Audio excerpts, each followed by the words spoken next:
Em nome do Pai, do Filho e do Espírito Santo. Amém. Rei Celeste, Consolador, Espírito da Verdade, presente em toda parte, ocupando todo lugar, tesouro dos bens e dispensador da vida, vinde habitar em nós, purificar-nos de toda mancha e salvar nossas almas, vós que sois bom. Glória a Deus nas alturas, paz na terra e benevolência aos homens. Senhor, abri os meus lábios e minha boca publicará vossos louvores. Senhor Jesus Cristo, Filho de Deus, tem misericórdia de mim, um pecador. Bom, então a gente ficou de falar sobre o primeiro mandamento, a gente parou na parte da caridade, já falamos da fé e da esperança. Então, São Paulo diz que existem, por enquanto, 3 coisas: a fé, a esperança e a caridade. E a maior delas é a caridade. Ele diz isso na primeira epístola aos Coríntios, capítulo 13, no versículo 13 também. Por ora subsistem a fé, a esperança e a caridade. As 3. Porém, a maior delas é a caridade. E agora, a gente já falou sobre a fé, falou sobre a esperança, falta falar sobre a caridade. E o que vocês entendem quando ouvem a palavra caridade neste contexto cristão? Vou responder que nem o Lucas. Não sei. Não sei. O que vocês entendem por caridade? Quid est caritas? O que é a caridade? Resposta errada. Não é um choro. Vocês não entendem nada por caridade? A gente fala caridade e vocês ficam batendo os pratos. É fazer bem ao outro? Fazer o bem ao outro. Não exatamente. Fazer o bem ao outro poderia ser entendido como filantropia. E filantropia e caridade são coisas, eu diria que até antagônicas. O que é caridade? Oi? Uma outra forma de falar Deus, sim, mas não exatamente nesse contexto. Esse texto, ele é muito lido, Coríntios 13, 1 Coríntios 13, do versículo 4 em diante, é muito lido em casamento. Eu não lembro de ter ido em algum casamento no rito romano que não tivesse lido essa carta, na primeira leitura. Né? Que São Paulo fala, a caridade tudo crê, tudo... Cadê? A caridade é paciente, é bondosa, não tem inveja, a caridade não é orgulhosa, não é arrogante, e algumas traduções consta o amor. O amor tudo crê, tudo espera, é paciente, não tem inveja, não é arrogante, nem escandaloso, não busca os seus próprios interesses, não se irrita, não guarda rancor. É um ótimo texto para ler. Vocês estão fazendo já? Junte-se. É um ótimo texto para se ler numa cerimônia de casamento. Só que esse amor do qual São Paulo está falando é um amor de caridade. Não é a mesma coisa que o amor eros, que o amor conjugal. Não é o mesmo amor. Então, a gente já sabe que caridade é amor, certo? Mas que tipo de amor? Na versão em grego dessa carta, São Paulo usa uma palavra meio técnica, que é ágape. Então ele diz, o ágape é paciente, é bondoso, não tem inveja. O ágape não é orgulhoso, não é arrogante. Ágape é uma palavra em grego que significa, traduzindo literalmente, amor. Mas não é o amor que nós entendemos. Né? A palavra amor, em latim, amor, é a tradução latina para eros, que é o amor erótico, é o amor conjugal. Não é a tradução para o amor ágape. Então, como que é o nome do... O santo que traduz a Bíblia, esqueci o nome dele? São Jerônimo. São Jerônimo, ele não traduz como amor, ele traduz como caritas. Então, são tipos de amores distintos. Em grego, fala-se amor de 4 maneiras. Storgé, filia, eros e ágape. Eros é o nome de um deus grego. Ele é filho de Afrodite com Hefesto. Vocês sabem quem são esses? Quem que é Afrodite? Afrodite é deus do amor. Hefesto, ele é a deus da forja ou do fogo no geral. Isso. Afrodite não é exatamente deusa do amor, ela é deusa da beleza. É a deusa da beleza. E Eros é filho de Afrodite e de Hefesto. Afrodite é a deusa mais bela, conforme consta lá na Ilíada, que vocês já leram, com toda certeza. O Paris, ele escolhe a deusa mais bela, Afrodite. Afrodite é a deusa mais bela. E Hefesto, ele é o deus mais forte. Ele possui uma força.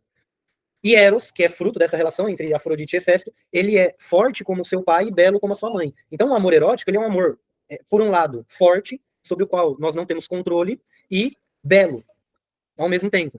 E aí existem várias explicações a respeito da natureza desse amor eros, que Platão faz no Banquete. Ele apresenta várias explicações distintas para que nós compreendamos. E Sócrates, nesse diálogo, ele fala uma coisa bem interessante. O amor é fecundo. O amor erótico, ele precisa ser fecundo, senão ele não é autêntico, ele não é verdadeiro, ele não existe de fato. Então, em uma escala de perfeição, poderíamos colocar que, para o mundo pagão, existe o amor storgé, que é uma certa afeição, é um amor de carinho. Existe o eros, um amor erótico. Existe a filia, que é o amor de amizade. E existe o ágape, que é um amor divino. Para o cristianismo, há uma inversão dos dois amores que estão no meio. O amor eros, ele é mais perfeito do que o filia. Filia é um amor de amizade, é um amor que transcende o outro. É um amor que não deseja possuir o outro. É um amor que ele concede ao outro liberdade. Enquanto que Eros é um amor que busca posse. No banquete tem uma explicação do Aristófanes, que ele fala que o Eros ele busca a fusão dos amantes. Então, um homem e uma mulher, quando estão se amando com amor erótico, eles buscam, eu não preciso nem explicar muito porquê, mas eles buscam unir-se em uma só carne. Ele só não usa essas palavras, mas a ideia é essa. É uma junção, não só de dois corações, mas de dois corpos em uma única pessoa, praticamente, né? E aí ele explica que ele vai estipular a tese lá das metades da laranja, né? Que os amantes, eles se completam. O cristianismo, ele vai elevar esse amor erótico. Ele vai tirar dessa mera animalidade, dessa mera vontade de fusão e de posse do outro. Ele vai colocar o amor erótico num patamar, ele vai, poderíamos dizer, divinizar o amor erótico. Ele vai fazer com que o amor entre os cônjuges, ele seja símbolo do amor de Deus para com a humanidade. Isso fica claro no livro dos Cânticos, do Cântico dos Cânticos. Alguém que já leu o Cântico dos Cânticos? Vocês nunca leram o Cântico dos Cânticos? Já leu? Não, mas tem que ler inteiro, pô. Ler só os pedacinhos não tem graça. Eu li o versículo, comparo-te às éguas das carruagens do faraó. Né? Salomão muito romântico. Eu já usei esse versículo como cantado pra ela. Funcionou. Comparo-te, minha amada, às éguas das carruagens do faraó. Tá vendo por quê, velho? O Cântico dos Cânticos, ele de fato é um livro que ele é um romance. Ele fala do amor entre o noivo e a noiva. Tem um DVD da irmã Kelly Patrícia muito bom, chamado Verbi Sponsa, que todas as letras das músicas que ela canta são tiradas do Cântico dos Cânticos. É bem bonito. Porque a igreja entende que esse amor conjugal, ele é símbolo direto do amor de Deus. Não só isso, o melhor símbolo do amor de Deus para com a humanidade é o amor entre os cônjuges. A gente reviu o vídeo do nosso casamento há um tempo atrás, e na homilia o padre falou isso. Ele disse que o matrimônio é um sacramento, e sem um sacramento é um símbolo do amor de Deus. Ele disse, quando as pessoas olharem para vocês, elas precisam ver o amor de Deus pela humanidade, através do amor que vocês têm entre si.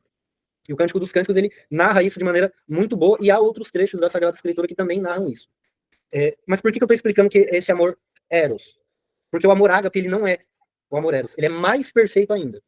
O amor conjugal é o máximo que o ser humano consegue chegar, é o mais próximo que o ser humano consegue chegar do amor divino, mas ainda não é o amor divino. Porque o amor conjugal, ele se ele não for bem cuidado, ele se perde. Ele precisa ser bem cuidado, ele precisa ser alimentado. Ele traz consigo uma carga de sentimento, ele traz consigo uma carga de algo que passa. Só que o amor de Deus não passa. O amor divino não passa. O amor ágape, ele não pode passar, ele permanece. Porque ele é, nas palavras do nosso amigo, Deus. E Deus não passa, ele não muda. Esse amor ágape, ele é diretamente um dom de Deus. Não é algo que ao qual nós conseguimos chegar por nossas próprias forças. Ele é necessariamente algo que Deus dá, que Deus infunde, junto com a fé e com a esperança. E por que a caridade, ou amor ágape, ele é mais perfeito? Nas palavras de São Paulo, o maior de todos. Maior do que a fé e maior do que a esperança. Porque a fé e a esperança, elas acabarão. Agora a caridade permanece. Ora, o que de fato é a caridade? O que é esse amor ágape? Ele é um amor divino. Então, não é exatamente eu, por minhas próprias forças, que amo. Mas é Deus que, operando em mim, ama. É como se eu fosse um instrumento do amor de Deus. É diferente do amor conjugal. Quem ama minha esposa sou eu, e quem me ama é ela. Obviamente, Deus também nos ama, mas não através de mim ou através dela necessariamente. Percebe? Agora, o amor ágape, não. É Deus que, através de mim, ama, e eu que amo por causa de Deus. Quando falamos em caridade, pensamos necessariamente, via de regra, em ajudar os pobres. Por que uma Madre Teresa, ela se dedicava a cuidar dos pobres? Ou uma Santa Dulce, ou um São Francisco de Assis? Por que eles se dedicavam ao cuidado com os pobres? Vamos comparar novamente os outros amores. O amor estorgué, o afeto, né, o carinho, ele é um amor que depende exclusivamente do objeto amado. Então, o objeto amado, ele, de alguma maneira, me instiga e eu reajo com esse amor de carinho. Por exemplo, um bebezinho olha para mim e dá um sorriso. Aquilo quebra o meu coração em milhões de pedaços e eu amo aquilo, com afeição, com carinho, com afeto. Só que esse amor, ele depende do objeto amado. Então, ele é imperfeito, porque se o objeto amado muda, esse amor muda. É uma troca. É uma espécie de necessidade de reciprocidade. O amor filia, ele depende do objeto amado também, ou não? O amor de amizade. Ele depende. Se você tenta ser amigo de uma pessoa que só te dá facadas, você deixa de ser amigo dessa pessoa. Então também é um amor que depende do objeto amado. E por depender do objeto amado, ele não é tão perfeito. Porque ele também muda de acordo com o objeto. Embora seja um amor que deseja a liberdade do objeto amado. Quando eu falo objeto, não estou me referindo à coisificação de pessoas, mas se eu amo, tem algo que é amado. Este algo que é amado é exatamente essa pessoa que é amada. O amor eros depende do objeto amado? Sim ou não? Em partes. Depende mais ou menos.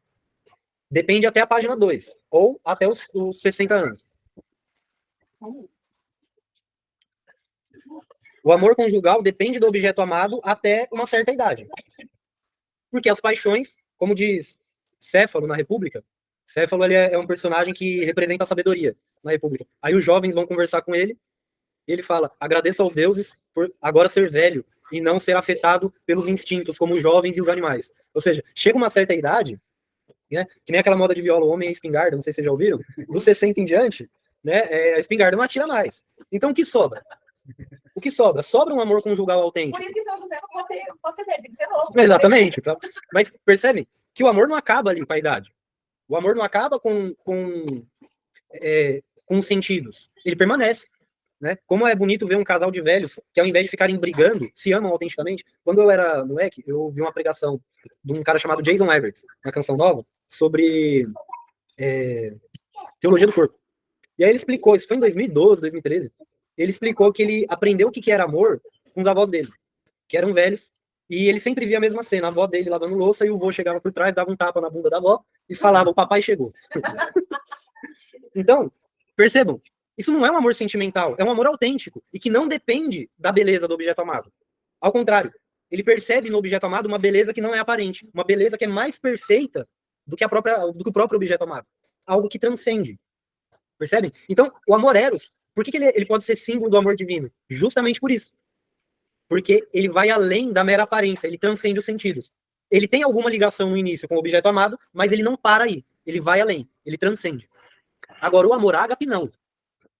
A caridade, ela é muito mais perfeita do que o amor conjugal. Porque ela independe completamente do objeto amado.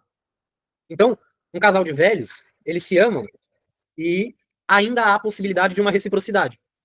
O amor ágape, ele independe completamente da reciprocidade. E Deus, ele vai explicar, eu acho que é pro profeta Jeremias, o que é esse amor divino. Ele fala: tá vendo essa prostituta? Case-se com ela. Case-se com ela e você compreenderá o amor que eu tenho para com o meu povo. E aí o profeta casa com a prostituta, ela fica corneando eles. E ele entende, isso aqui é um símbolo para mostrar que nós somos a prostituta. Que Deus nos ama, ainda que nós não mereçamos. E ele nos convida, o Cristo nos convida a amar o outro, ainda que ele não mereça. Por isso que ele diz: amai os vossos inimigos. Então, o que move um São Francisco a fazer caridade? O que move um São Pierre Giorgio Frassati a andar no inverno pelas ruas da Itália sem casaco porque deu casaco com o pobre? O que move ele a fazer isso? Não é o pobre. Porque o pobre não vai fazer nada em troca. O que move um irmão da Toca de Assis a pegar mendigo na rua e limpar as feridas, tirando bicho das feridas, dando banho? Tem uma frase de Maria Conquistar, eu acho que foi algum entrevistar ela, um dia ela falou, né? Eu não vou saber como que ela falou, mas ela falava: se não fosse o amor de Deus, ela jamais estaria ali. Quanto que você aguenta cuidar desses corpos? Ela falou assim: mas a oração.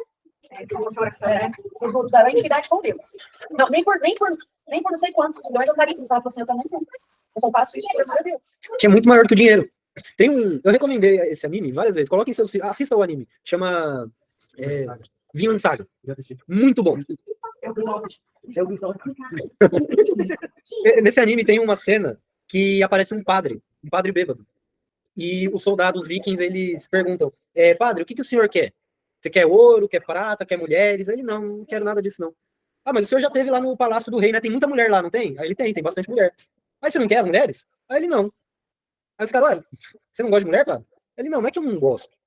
É porque o que eu procuro é muito maior do que ouro, prata, bens, mulheres, árvores, muito maior do que tudo isso. E o que o senhor procura? Amor. Mas não é qualquer amor. É esse amor divino. Porque ao passo que eu ajo com caridade para com o outro, que não merece, e que não fez nada para merecer a minha caridade, o meu amor, eu também não fiz nada para merecer o amor de Deus. E não há nada que eu possa fazer para merecer o amor de Deus. Os méritos que nós logramos com as boas obras não é um merecimento de amor de Deus. O amor nos amou primeiro. Ele é, por isso que o Cristo é representado como o noivo. Porque o noivo, o homem, é ele quem age. A noiva, ela é passiva, ela recebe o amor. Por isso que a igreja é a noiva e o Cristo é o noivo. Porque é ele quem move o amor. É ele quem nos ama primeiro. E porque Cristo nos ama, eu devo amar o próximo. Ainda que o próximo não mereça. Ou melhor, sobretudo quando o próximo não merece. Porque é fácil vocês amarem, diz o Cristo, os seus amigos. Os pagãos também fazem isso.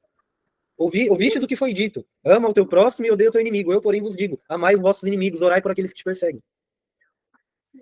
Isso é difícil no cristianismo. Quem que eu ouvi? Eu acho que foi você que falou. Ou foi, enfim, foi alguma pessoa que falou que foi se confessar e o padre... Ah, não. Foi um padre. Um padre que um amigo dele, seminarista, foi se confessar e o confessor disse, absolveu. E aí o seminarista falou, padre, é a penitência. Aí ele, viva o amor. Ele, porra, isso é muito difícil. Como que eu vou fazer um negócio desse? Como que eu vou viver o amor? Como que eu vou amar o próximo? Eu tô me confessando justamente que eu não consigo fazer isso. Percebe? Por que eu devo amar o próximo e, sobretudo, os meus inimigos? Porque Cristo nos amou. E esse esforço que eu tenho não é mérito meu. É graça de Deus. É graça dada por Deus diretamente. O que move um frade, novamente, da Toca de Assis, que pega um mendigo na rua, todo cagado, mijado, e vai dar banho nele. E não é dar banho, tipo, põe o mendigo lá na parede e lava com a VAP. Não. É levar o cara e dar banho mesmo, passar esponja com sabão, limpar as feridas, arrancar bicho, dar remédio, fazer a barba. Quem aqui já teve a experiência de fazer isso? No começo, não. E por que a gente faz isso? Há duas motivações possíveis. Ou eu faço pelo bem da sociedade, porque o outro tem uma certa dignidade da pessoa humana, e aí a minha caridade não é caridade, é filantropia. Eu faço porque o outro, ele é um igual a mim. Mas tem a segunda possibilidade. A segunda possibilidade é eu faço porque Cristo está presente nele. Porque é isso que nos torna iguais. O que nos torna iguais entre nós é que todos nós somos feitos à imagem e semelhança de Deus. Essa é a diferença entre o frade, que faz isso, e o agente da ONU, que faz isso. Porque o frade, ele faz por amor ao Cristo que está presente ali. Percebe? Agora, eu peguei um exemplo muito pesado, que é dar banho no mendigo. Agora, conversar com uma pessoa chata. A Natália deu uma expressão de caramba, me dá 10 mendigos para dar banho. Mais difícil, né?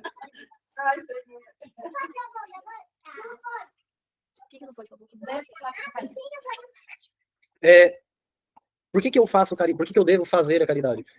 Porque o outro é a imagem e semelhança de Deus. Só que isso não é algo que simplesmente eu faço porque eu quero. É um dom que Deus me dá. Por isso que é tão difícil. Via de regra, Deus vai dar esse dom aos poucos. E é muito difícil também, Igor, a gente entregar isso como um sacrifício para Deus. Lembrar e entregar isso como um sacrifício, né? Porque, por exemplo, meu Deus, eu sou chata, Senhor, eu te entrego esse sacrifício. O que Santa Teresinha fez foi isso, para se santificar.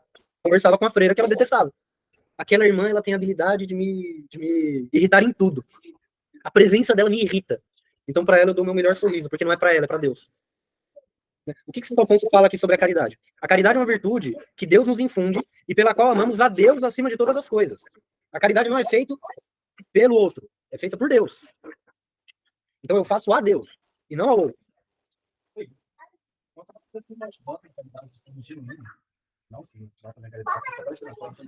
Parece que vai acontecer uma espécie de identificação com a pessoa. Exatamente.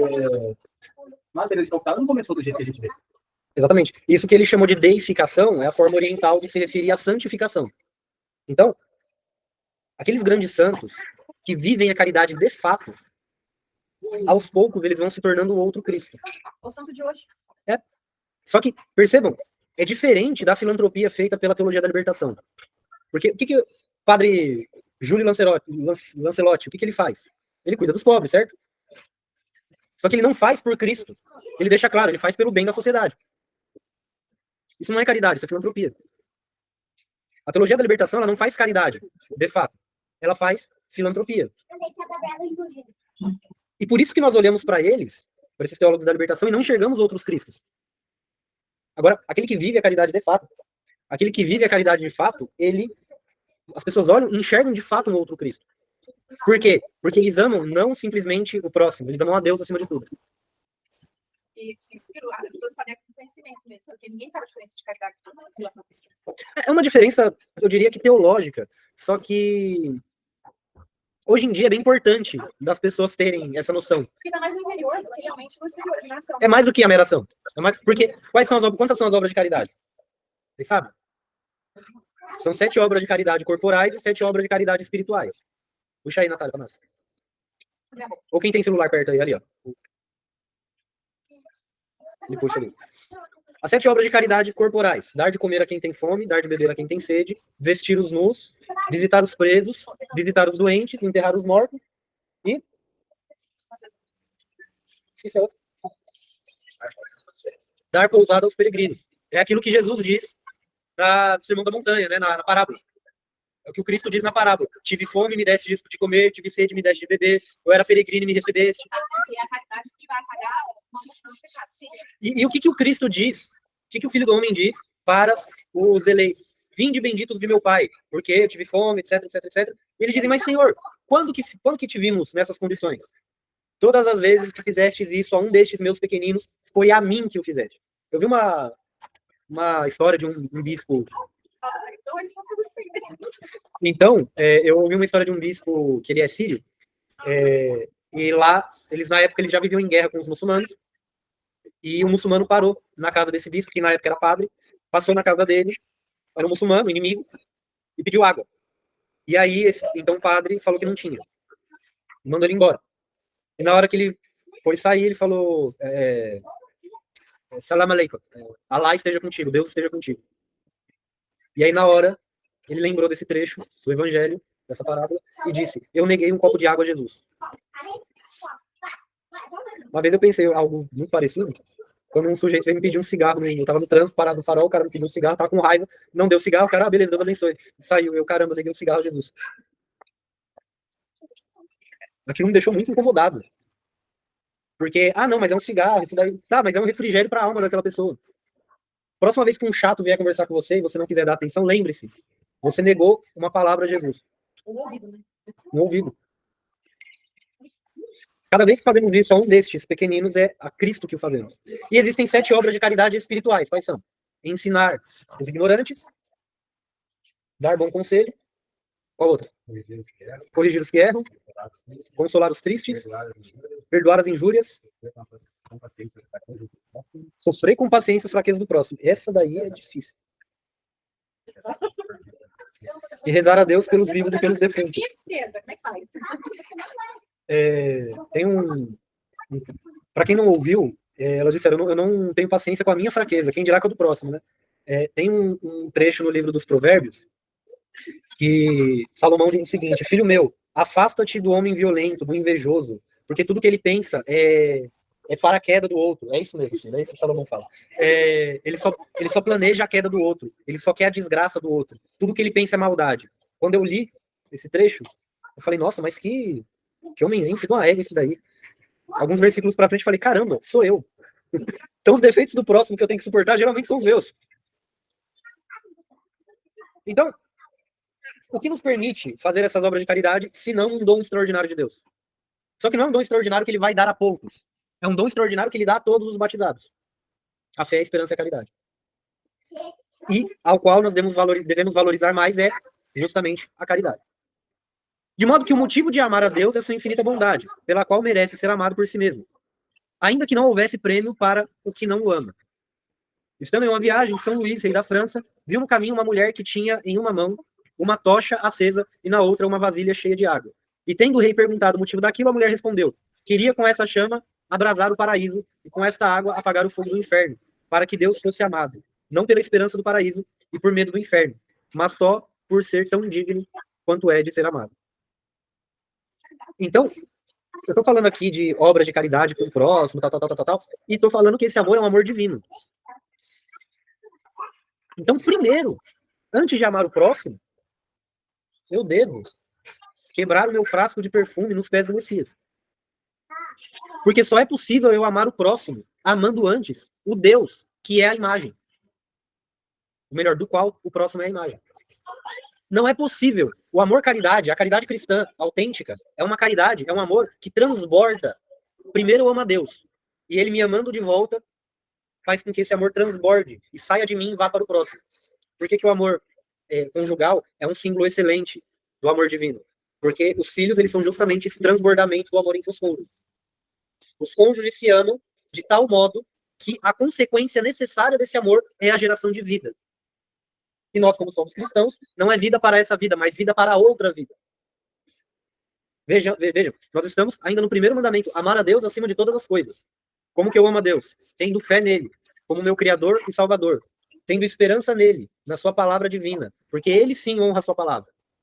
E com a caridade, amando ele com todo o meu coração, a fim de que esse amor transborde para um amor ao próximo. O exemplo que Santo Afonso pega aqui é de São Luís. São Luís IX, ele foi rei da França. E ainda que fosse rei, ele andava descalço com bastante frequência, porque ele dava os seus sapatos de rei aos pobres. Ele fazia penitência, ele fazia jejum, ele fez uma peregrinação a pé, de Paris à Terra Santa. Então ele sim amava a Deus de todo o coração, com toda a alma e com toda a força. Esse é o primeiro mandamento que é dado por Deus no livro do Deuteronômio. Amai a Deus acima de todo. Amarás o Senhor teu Deus com toda a tua força, com toda a tua alma e com todo o teu entendimento. Esse amor, primeiro a Deus, transborda para o próximo. O que moveu o Santo Inácio de Loyola a fazer a Companhia de Jesus? Miguel, você pega mais, por favor? Senão um amor ardente a Deus, tão grande, que o moveu a salvar a alma de pessoas que ele não conhecia. O que moveu São José de Anchieta a atravessar o oceano 2 vezes, se não me falha a memória, e vir para o Brasil, sem água quente, cheio de mosquito. Eu acho que o pior flagelo de Deus nessa selva é o mosquito, é o borrachudo. Eu odeio mosquito, não gosto. Eu sou adepto da teoria do Padre Léo, a teoria teológica do Padre Léo. Quando eu era pequeno, eu perguntei para minha mãe, por que Deus inventou o pernilongo? Pernilongo é ruim, mãe. Por que Deus não descria o pernilongo? Eu tinha uns 7, 8 anos. Por que ele não descria o pernilongo? A teoria do Padre Léo é essa, Deus criou e o demônio educou. Você imagina, ele sair lá do conforto da sua casa e vir pro Brasil, lidando com um monte de índio antropófago. Com aquela firme resolução de viver a castidade, vendo um monte de índia pelada na frente dele. Uns caciques falando, cara, pega aqui, ó. Vale a pena. Vai lá, cara. Não tem ninguém vendo. E ele, o Pai Celestial, vê tudo. O que move, se não um desejo ardente pela salvação das almas? Porque isso agrada a Deus. Só porque isso agrada a Deus. Não é porque isso fará bem para a sociedade. Por que eu faço bem? Por que eu sou honesto? Por que eu ajudo as pessoas, etc. Não pode ser pelo bem da sociedade. Isso é muito pouco. Tem que ser por amor a Deus.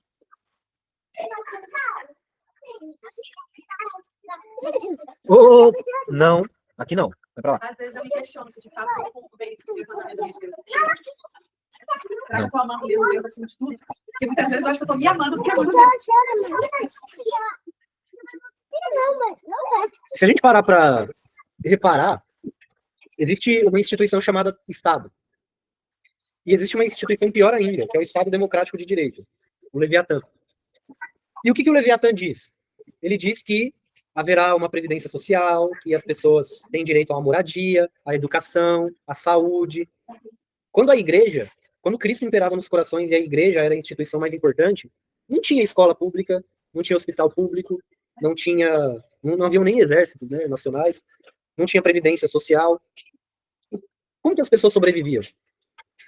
Porque a lei da caridade mandava ensinar os ignorantes, cuidar dos doentes, cuidar dos velhos. O Estado ele surge quando as pessoas param de viver a caridade. A gente precisa estudar, a gente precisa agora saber o que é amor, né? Exatamente. Isso é vivenciado. As pessoas vivenciavam aquilo de fato. Não é à toa que foi a igreja que inventou os hospitais, os orfanatos, os asilos. Se Cristo não impera nos corações, isso vai provocar um caos social muito grande.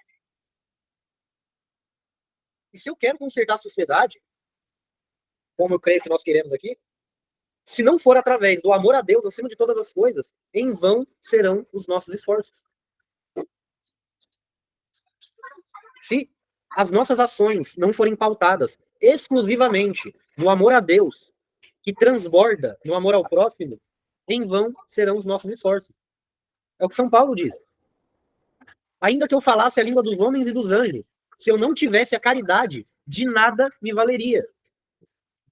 Ainda que eu tivesse todos os dons do Espírito, sem a caridade, sem esse amor ilimitado a Deus, de nada me valeria.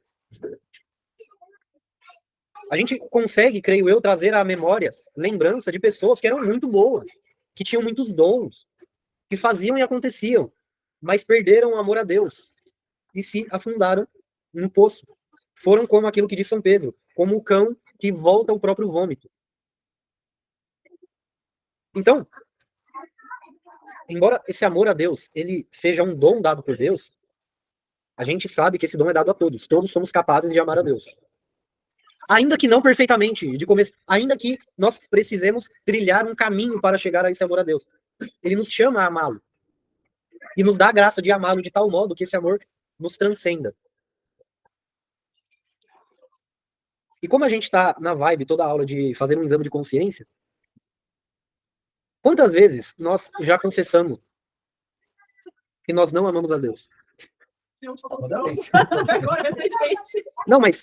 Porque ela leva os mandamentos para confessar, amar a Deus assim. Não, mas há uma diferença. Mexeu comigo. A ideia é essa. No sentido assim, ser justificado. Porque uma das coisas que você falou assim, né? Da questão do arrependimento. Será que eu me arrependi por orgulho, vaidade, ou de fato porque eu ofendi a Deus? Uhum. Né? E aí isso me fez remoer um pouco, sabe? Aí a Natália passou o vídeo lá a respeito do purgatório, né? E aí ela foi falando a questão dos pecados que levavam as pessoas a esse purgatório. Eu falei, nossa, mãe do céu, eu vou agora.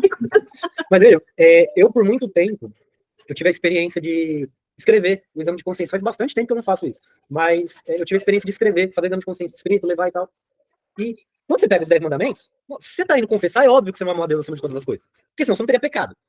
Mas é muito diferente quando você adquire a consciência e entende onde você não amou a Deus. Tem uma diferença muito grande de você confessar da boca para fora. Eu não amei a Deus. Mas, caramba, o problema... E você percebe que o problema não é que eu não amei a Deus. O problema é que eu odiei a Deus. O problema é que ali, diante daquele chato, eu desprezei a imagem e semelhança de nosso Senhor Jesus Cristo. Diante daquela pessoa com quem eu não lido tão bem, eu amassei na minha alma. Ali eu crucifiquei o Cristo. Naquela esmola que eu poderia ter dado e não dei. Ah, mas o cara vai comprar cachaça. Não é um problema seu. O que ele vai fazer com o dinheiro é problema dele. Mas você deu umas moedas para Jesus que te pediu? Você conversou com Jesus que queria conversar? Você teve paciência com Jesus que estava ali naquela pessoa? Ou você o desprezou, você cuspiu e crucificou novamente? Aqui está uma coisa bem que mexe. Isso não é meramente sentimental, é realmente entender, caramba. Agora sim, finalmente, eu percebo que o Cristo me permite amar o próximo. E eu peguei esse talento e o enterrei, ao invés de aplicá-lo. Tipo, não sei se era amigo, se era costume, Santo Perpétuo, ou Santa Felicidade no Brasil, que vira para o algoz e fala daqui, um pano lá por cima, passou na ferida e falou, vou rezar para a sua conversão. Falou para o próprio algoz, né? É um martírio. Você está disposto a morrer por Cristo? Você está disposto a morrer por Cristo para salvar o seu irmão que vai te matar? É exatamente isso. É exatamente essa postura. O São José Luís, o Mártir III, quando ele estava... Vocês sabem o que aconteceu com ele, né? Arrancaram a sola do pé dele, ele tinha 14 anos, arrancaram a sola do pé dele, fizeram ele caminhar por uma estrada de paralelepípedo até o local que tinham cavado a cova dele. E lá, na cova, diante do pai e da mãe dele, perguntaram, o que você quer que digamos para os seus pais? Digam que nos veremos no céu. Eu rezo por vocês porque somos todos cristãos. E viva Cristo Rei. E o apunhalaram com baionetas. Menino de 14 anos. E antes dele ir para a guerra, a mãe dele, meu filho, você não vai, eu não deixo você, eu não vou autorizar você. Ele fala, mas mãe, nunca foi tão fácil ganhar o céu como agora. Como que a senhora vai me tirar isso? Agora é minha única chance de ganhar o céu, a senhora vai me tirar. Agora tá fácil, é só morrer. Você morrer rezando por aquele que tá te matando, ou você viver uma vida rezando pela pessoa que te faz sofrer. Não, pra mim, igual assim, atual, recente. E ali eu vi uma atitude de santidade. Não vou dizer que a pessoa é santa, mas uma atitude de santidade. A esposa do cara que foi morto lá nos Estados Unidos. Uhum. Ao vivo, ela falando que perdoava a pessoa do assassino. Né? Eu vi que ela faz um esforço, mas eu perdoo a pessoa que matou, né? Isso pra mim é um ato heróico também, um ato de santidade. Sim, e isso é muito difícil de fazer. A vingança é muito melhor. É muito mais fácil, né? Não é melhor pra sua alma. A vingança não quer pleno, mata a alma e envenena. Agora, é muito mais fácil a vingança. E aqui não é só a vingança de matar alguém que tentou te matar, ou que tá tentando te matar, não. A vingança de dar um sorriso pra uma pessoa que te faz sofrer. De conversar com um chato. Por amor a Deus. Isso santifica. De ficar ouvindo a mãe que fala muito na cabeça, tem lá, pega a pé. Ah, não, isso daí é um mandamento, aí não vai. Não é comigo, eu não sei.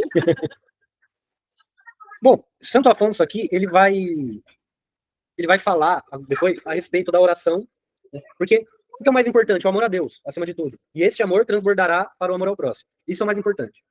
Então ele vai falar sobre a oração, a importância de rezar, de estar em comunhão com Deus. E quando a gente trata de oração, nós não podemos cair no erro de sermos meros repetidores de frases prontas.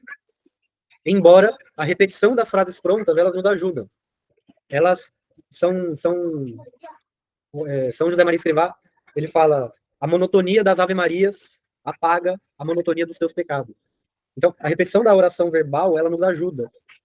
Só que suas devoções sejam poucas, mais constantes. Então, ao invés de a gente ficar com 300 devoções diferentes, cada mês faz uma novena diferente, aí reza o terço da misericórdia, o terço de Nossa Senhora, o terço de São Miguel, o terço disso, o terço daquilo. Não. Devoções poucas. Obrigado, filho. Mais perseverantes, né? Perseverantes. Mas algo que nunca pode ser jogado de lado é a nossa conversa com Deus. É, de fato, fazer aquilo que Cristo manda. Trancar-se no seu quarto e falar com o Pai que está no céu. E falar com sinceridade de coração. Um bom exame de consciência, ele leva a isso. Eu estava conversando com o Thiago esse tempo atrás, eu acho que nós deveríamos fazer, no mínimo, um recolhimento para exame de consciência. Um mini retiro de exame de consciência. De silêncio. Para que seja possível a gente parar e realmente falar com Deus. E fazer uma das melhores orações para se preparar para a confissão que eu conheço, é aquela música do Padre Zezinho, Alô, meu Deus. É aquela oração sincera. Embora o Padre Zezinho seja um TL, aquela oração é muito sincera. É muito sincero quando você realmente, devidamente arrependido do seu pecado, se põe na presença de Cristo e fala: Jesus, aqui é o Zé. E por que é importante isso? Não é por um mero quentinho no coração sentimental. Mas para me colocar diante daquele que, sim, é meu juiz. Sim, ele pode me condenar ao inferno. Mas ele escolheu me perdoar. E assim como ele escolheu me perdoar, ele manda que eu perdoe o meu adversário. O que nós rezamos no Pai Nosso? Perdoai-nos as nossas dívidas, assim como nós perdoamos os nossos devedores. Assim como é uma conjunção, que significa na medida em que. Então eu peço que Deus me perdoe na medida em que eu perdoo o outro. Isso é muito pesado, porque a gente reza isso quase todo dia. Uma breve pausa aí. Aquela pausazinha, mas nem tanto. Igualzinho. E por isso que é importante nos colocarmos na presença do Cristo e falar: Senhor, eu não quero perdoar o meu próximo. Eu não quero perdoar o meu inimigo. Existem alguns salmos chamados salmos imprecatórios. Não sei se vocês já ouviram falar. São salmos de guerra. Salmos de raiva. Davi estava com raiva quando escreveu aqueles salmos. Ele tem um que diz assim: Senhor, me permita lançar os filhos dos meus inimigos, ainda recém-nascidos, contra o rochedo. Ele não estava lá muito contente quando escreveu esse salmo. E aqui fica a dica para a oração. Rezemos com os salmos, porque eles foram escritos para a nossa oração, para que nós possamos falar com Deus. Existem salmos para nós rezarmos, quando estamos tristes, alegres, com ódio, com raiva de Deus. Existem salmos para todas as ocasiões. Façam a experiência. Rezem os salmos. Porque ali é o próprio Deus rezando para você. Porque é aquilo que o profeta Fala para Deus, Senhor, a minha língua é travada. Ele, não, eu destravo para você. Eu te dou a minha palavra. A Sagrada Escritura. Faça uma experiência de abrir um salmo a esmo e rezar. Então faça uma experiência de rezar com salmos. É uma ferramenta que o próprio Deus nos deixou para que possamos estar diante de Deus assim como nós somos. Não como nós queremos aparentar, mas como nós somos de fato. E aí o Santo Afonso ele vai dar outras dicas de oração e vai falar o que a gente passou a maior parte da aula falando, que é sobre a caridade para com o próximo. E encerra-se esse trecho, nós finalizaremos e na próxima aula falaremos sobre a virtude da religião. Tá? Só que a gente deixa para a próxima aula falar a respeito disso. Dúvidas, perguntas, questões ou apontamentos? Essa questão da caridade, né? A questão de cuidar do banho, alguém assim. Eu acho que se perguntasse para mim por que eu estava fazendo aquilo, eu não sei se eu falasse aí por Cristo, mas é o que eu estava fazendo, mas é porque eu sabia que tinha que fazer. Era algo assim muito natural. Eu acho que era algo assim, acho que é Deus que dá mesmo esse agir dentro da gente. É por dever. Porque eu sabia, eu tinha certeza disso. Você devia fazer aquilo, era o seu dever, certo? O padre Antônio Vieira ele tem uma frase, uma homilia maravilhosa, que ele diz o seguinte: quem fez o que devia o que fez. Quando eu cumpro um dever, eu também estou agindo com caridade, porque eu devo aquilo. Não a pessoa que está, para quem eu estou cumprindo meu dever, né? Mas com o próprio Cristo. É aquela coisa, né? Serve muito de fiel, não fizeste mais que tua obrigação. Exatamente, não fizeste mais que a tua obrigação. A gente, ponhamos uma coisa na cabeça. Nós não somos grandes santos. É pequeno. Mas pequenos santos a gente pode ser. Mas nós não somos grandes santos. De modo que vão tirar aquela audácia de querer amar a Deus com um amor gigantesco. Vamos partir do princípio que a gente não consegue e fazer o que está ao nosso alcance. Quem fez o que devia o que fez. A caridade, isso é uma coisa que eu me falei, é um dever cristão. É um dever não ao próximo, objeto da caridade, mas ao Cristo. Não é uma opção, é um dever. Aqui a porca torce o rabo, porque eu devo e eu serei cobrado. A gente tem a tendência de querer cobrar de Deus os nossos direitos, mas a gente esquece de cumprir com os nossos deveres, né? E a caridade ela não precisa ser necessariamente feita a um estranho. Ela deve, em primeiro lugar, ser feita à nossa família, aos nossos cônjuges, nossos filhos, nossos pais, a nós. Quando for para o tribunal, reconcilia-te antes com o teu inimigo, para que não chegue no tribunal e o juiz te condene. O teu inimigo pode ser uma outra pessoa, afastado, pode ser o teu próximo, pode ser você. Então a caridade é um dever cristão. Boa noite. A caridade é um dever cristão. Então nós devemos isso a Deus. Que fique de aviso. Dúvidas, perguntas, questões? Só para finalizar, não nos esqueçamos. O que vai nos reger a nossa vida no que diz respeito à caridade? A passagem do Evangelho que a mulher quebra o vidro de perfume aos pés do Cristo e seca seus pés com o cabelo. O único discípulo que questiona é Judas. Ele diz, isso poderia ser vendido e o dinheiro dado aos pobres. E Jesus responde, os pobres sempre os tereis convosco. Então, para que a caridade seja caridade, primeiro é necessário amarmos o Cristo. Senão ela vira filantropia. Filantropia não é dever católico. A caridade é dever católico, a filantropia não. E se você faz filantropia e não faz caridade, você não está cumprindo com o seu dever. E você será cobrado. Vamos rezar? Em nome do Pai, do Filho e do Espírito Santo. Amém. Ave Maria, cheia de graças, o Senhor é convosco. Bendita sois vós entre as mulheres, e bendito é o fruto do vosso ventre, Jesus. Santa Maria, Mãe de Deus, rogai por nós, pecadores, agora e na hora de nossa morte. Amém. Rogai por nós, Santa Mãe de Deus. Amém. Então, até semana que vem.